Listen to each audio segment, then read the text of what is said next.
Dedor, sabe, dedor, che è partito per nous chiamare alla montagna, sapete chi è quando io berceau de Tarat appuyé à la montagne, il y a le troupeau, tout est battu, il savait qui est.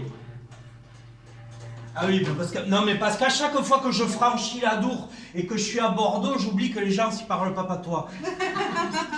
Et alors c'est marrant, les dorifores direct, le patois zéro. Non, ah non, attends, je te la refais. À chaque fois que je franchis le Gave à Naï et que j'arrive à Pau, j'oublie que les gens s'y parlent pas patois. C'est vrai, c'est vrai. C'est vrai, donc ça, je me rapproche quand même, on n'est pas trop. On est bien là, on est à Pau, hein, c'est ça là? Ouais. Bon, non, vous n'avez rien compris quoi. Non. Bon, hein, c'est pas grave, hein, c'est joli le Béarnais, ça fait couleur locale quoi. Et il était parti tôt de sa maison. Lui c'est pareil, c'était un étranger dans sa vallée. Je veux dire qu'il faisait pas par. Il habitait pas Biel, il habitait à Buzy.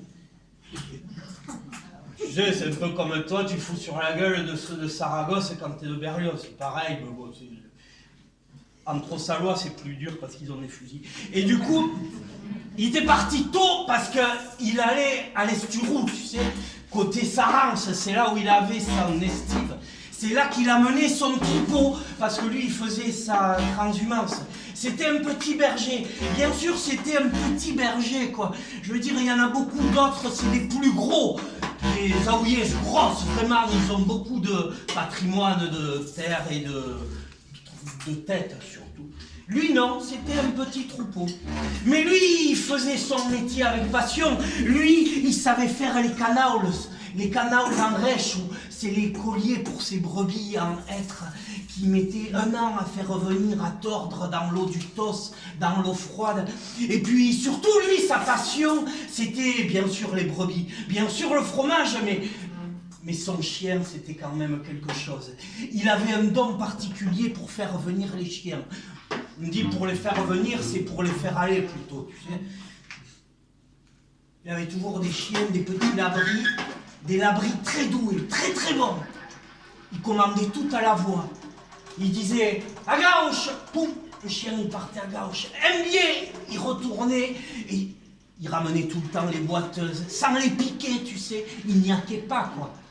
C'était un bonheur de le voir faire. Et le berger et le chien, et le troupeau qui allait bien. Ils étaient partis comme ça, tôt, des Dors, tu sais. Ils étaient montés jusqu'au Bénou. Passé Houndeis, comme ça, ils sont partis vers la Carrère, tu sais, au fond du Bénou, là, avant Marie-Blanque, quoi. Et là, tu montes dans les hêtres. Arrivé à la carrière, là où il y avait les Peyres, ils se sont posés. Le berger, il a commencé à sortir un bétailluc des roumages d'Aoye qui a des hêtres, ça, un beau os de fromage, quoi, qu'il faisait lui. Et puis, avec l'opinel, il a commencé à s'en couper un bétailluc, tu sais, un joli morceau. Son petit chien, il s'arrêtait devant lui, il avait les yeux qui brillaient comme des étoiles, c'était des soleils dans la journée même. Il regardait son maître et c'était en lettres de feu dans ses yeux qui avait écrit « Aouye, aouye, aouye, aouye, que t'empré guilla, baille-moi une petite rose et tout roumaille, baille-moi une petite rose, donne-moi un petit bout de ton fromage, donne-moi même un tout petit bout. » Le berger, il était embêté, le berger, il savait plus par quel bout prendre le fromage. Il disait... Père Hakim qui est trop bête, qui fait par là, il est trop beau. Il est trop beau, c'est que il est trop gras, tu sais, il brille le fromage. Il disait, nous, Père Hakim qui est trop beau, par là, il est trop bon. Là où il est trop bon, le fromage, c'est quand il est vivant, tu sais qu'il y a les poules qui couvrent dessus. Non, mais ça te donne un goût formidable. Vous avez oublié le goût des poules du fromage, la rise, on dit, non? Enfin, tu pourras vérifier, demande à Parois, là, elle va t'en donner un peu du fromage vivant. Et du coup, il était là, non, Père Akiou, qui est trop bête, Père Akiou, qui est trop beau. Tout ce temps d'hésiter, mais à la fin, le fromage, il était mangé. Oh Dieu, Biban, et le soleil qui continuait sa course, et bien, ils ont repris le chemin à travers les hêtres, les grands houses, Les abeilles, les grands sapins, ils ont pris le chemin de l'Esturou, tu sais, passé à côté du rocher d'Aran et puis derrière vers Sarance. Ils étaient encore dans la forêt, tu sais, on dit dans la zone de combat. Ils étaient encore là-dedans. Maïnat, ça va être quai, vous savez pas quoi? Il te croise pas l'ours? Un ours énorme et rude! Un ours dégueulasse! Il avait des morceaux qui pendaient encore. Il était monstrueux! Les brebis, elles sont parties dans tous les sens. Elles ont couru d'un côté et de l'autre, sans mêler, sans miauler. Et le berger, il a dit au petit Labri, elle avait... Passe la kiou, plus de là, passe, c'est plié, passe à droite, au-dessous, Labri. Le Labri, il s'est arrêté, il a dit... Rakiou, son serre, ça monte un peu. Oh, assez rare, que débarre tout un coup. Alors là, ça descend un peu trop. C'est pas des Kinkoustan là. Je sais pas trop de quel côté aller. Ouais. L'autre, il disait que ça valait bien au fromage. Mais là, tu te le mets dans la poche et tu te le gardes. Tu fais gaffe quand tu dresses un petit chien. Il a de la mémoire, tu sais. Alors, tâche d'en avoir aussi. Il y en a une qui était pas mal aussi, comme ça, que je peux pas te laisser partir sans avoir... Parce que bien sûr, on parle de l'ours, mais... Il y a cet ours qui sortait de son hivernage, là, qu'on croise là.